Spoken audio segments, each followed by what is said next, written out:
Welcome to Let Me Fix This. Enjoy the video. In this video, I will explain how to make canned salmon sandwiches. This simple recipe is perfect for a quick and delicious meal. We'll start by gathering just a few key ingredients. You'll need 1 6-ounce can of salmon, some creamy mayonnaise, and your preferred bread. It's a straightforward process that yields a satisfying result every time. Let's get started on this classic, easy-to-make sandwich. Now that you have your ingredients ready, let's prepare the salmon.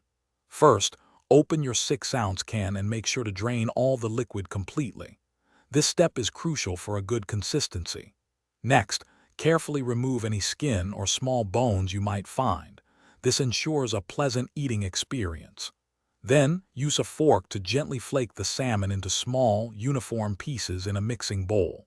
This creates the perfect base for our sandwich filling. With your salmon flaked, it's time to create the delicious filling. Add 2 tablespoons of mayonnaise to the bowl with the salmon. You can adjust this amount slightly based on your preference for creaminess. Mix everything together thoroughly until the salmon and mayonnaise are well combined and have a consistent texture.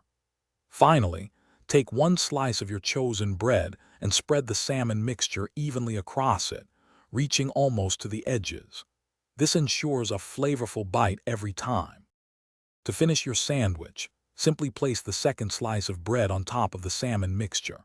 You can cut it in half or enjoy it whole. For an extra layer of flavor and texture, consider adding a crisp lettuce leaf or a slice of fresh tomato. This sandwich is best enjoyed fresh, but you can also prepare the salmon mixture ahead of time. Remember to check the description for a link to Darn Tough Socks and other great deals. Enjoy your delicious, homemade canned salmon sandwich. Thanks for watching. If you found this helpful, don't forget to like and subscribe.